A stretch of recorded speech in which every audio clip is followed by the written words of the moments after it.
హనుమాన్ తర్వాత మళ్ళీ పౌరాణిక శక్తితో తేజసజ్జ మిరాయ్. అశోకుడి 9 రహస్య గ్రంథాలు, 2000 సంవత్సరాల నాటి యుద్ధం, మిరాయ్ అనే దివ్యాయుధం మరియు దేవుడిగా మారాలని చూసే ఒక విలన్. ఇదే మిరాయ్. సెప్టెంబర్ 12న థియేటర్లో రిలీజ్ అయ్యి అక్టోబర్ 10 నుండి ఓటీటీ ప్లాట్ఫామ్ జియో హాట్‌స్టార్లో స్ట్రీమింగ్ అవుతున్న ఈ సినిమా కథ విషయానికి వస్తే, ఈ కథ శతాబ్దాల క్రితం కళింగ యుద్ధం తర్వాత ప్రారంభమవుతుంది. యుద్ధంలో జరిగిన రక్తపాతం, వినాశాన్ని చూసి పశ్చాత్తాపడిన చక్రవర్తి అశోకుడు తనలోని అతీత శక్తుల్ని, జ్ఞానాన్ని లోక కళ్యాణం కోసం ఉపయోగపడేలా 9 దివ్య గ్రంథాల్లో నిక్షిప్తం చేస్తాడు. ఈ గ్రంథాలని కాపాడడానికి 9 మంది నమ్మకమైన యోధులు నియమిస్తారు.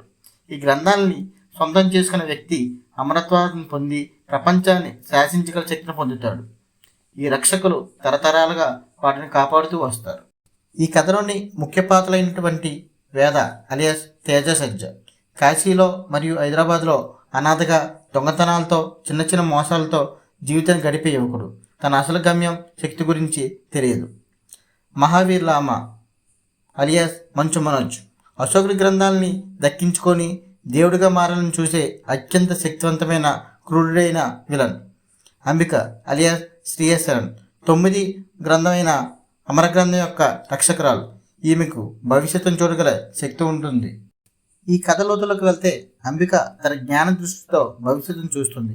మహావీర్ లామా ఆ 9 గ్రంథాలను దొంగలించి ప్రపంచాన్ని నాశనం చేయబోతున్నాడని తెలుసుకుంటుంది. దాన్ని ఆపగల శక్తి తన కడుపులో పెరుగుతున్న బిడ్డకు మాత్రమే ఉందని అగస్త్య మహాముని ద్వారా తెలుసుకుంటుంది.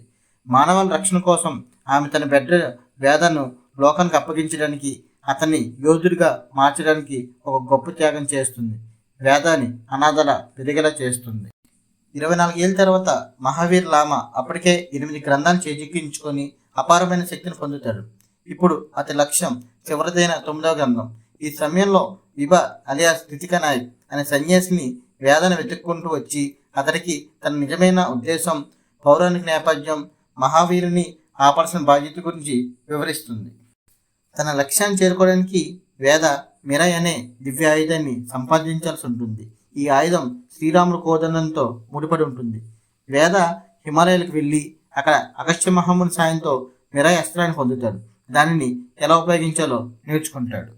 మహావీర్ లామాకు వేదకు మధ్య గ్రంథాల కోసం, ప్రపంచాన్ని కాపాడడం కోసం జరిగే యుద్ధమే ఈ కథ యొక్క ప్రధాన భాగం.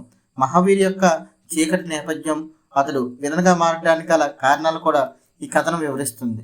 వేద తన తల్లి త్యాగాన్ని అర్థం చేసుకొని మిరాయ్ శక్తితో మహావీర్ను ఎలా ఎదుర్కొన్నాడు, చివరికి 9 గ్రంథాలను ఎలా రక్షించగలిగాడు అనేదే మిగిలిన కథాంశం. ఈ సినిమాకు బలాలు. కళింగ యుద్ధం తర్వాత అశోకుడు ఈ గ్రంథాలను దాచడం అనే పాయింట్ చాలా పవర్ఫుల్. ఈ లెగసీని కథకు మూలంగా తీసుకోవడం బాగుంది. ఈ సినిమాకు అసలైన హైలైట్ విలన్ పాత్ర. కేవలం దుష్టుడు కాదు, కుల వివక్షకు, సమాజ తిరస్కరణకు గురై విలన్గా మారిన ఒక చీకటి కోణం. మనోజ్ నటన లుక్ డామినేట్ చేసింది. ఇతని పాత్రకి ఇచ్చిన ఎమోషన్ డెప్త్ చాలా మంది ప్రేక్షకుల్ని కనెక్ట్ చేస్తుంది. ఈ సినిమా సినిమాటోగ్రఫీ, బ్యాక్గ్రౌండ్ మ్యూజిక్ ఈ సినిమాని మరో స్థాయికి తీసుకెళ్లాయి. కొన్ని యాక్షన్ బ్లాక్స్, ముఖ్యంగా రైలు సీక్వెన్స్, శతక్షేత్రం ఫైట్ విజువల్ ట్రీట్. కథలో సంపాద్య పక్షి ప్రస్తావన, శ్రీరాముల ఆయుధం గురించి చూపించడం వంటి పౌరాణిక అంశాలు మన ఆడియన్స్కి ఒక ప్రత్యేకమైన గూస్ బంప్స్ మూమెంట్ని ఇస్తాయి. ఈ సినిమాకి బలహీనతలు. Emotional connect. ఫస్ట్ హాఫ్ అంతా స్పీడ్గా ఉన్న ఇంటర్వెల్ తర్వాత కథను కాస్త నెమ్మదిస్తుంది. వేద మిరాయ్ ఆయుధం కోసం చేసే ప్రయాణం, అగస్త్య మహామునితో అతని కలయిక ఇవి కొంచెం హడావిడిగా డెప్త్ లేకుండా అనిపిస్తాయి. తేజసజ్జ, రితికా నాయక్ మధ్య వచ్చే కొన్ని సీన్స్, అలాగే కమెడియన్ల ట్రాకు సీరియస్గా నడుస్తున్న కథకు బ్రేక్లు వేసినట్లు అనిపించాయి. క్లైమాక్స్. సినిమా స్థాయికి ఇంతటి ఎమోషనల్ బిల్డప్ తగ్గట్లుగా క్లైమాక్స్ ఇంకా పవర్ఫుల్గా, ఇంపాక్ట్ఫుల్గా నడిచింది.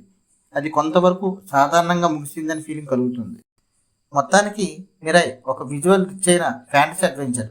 మన పౌరాణిక అంశాలను తీసుకొని ఒక స్టైలిష్ సూపర్ హీరో కథగా మలిచే ప్రయత్నం చాలా వరకు సక్సెస్ అయింది. బలమైన villain arc, thundering background score, visuals cinema నిలబెట్టాయి.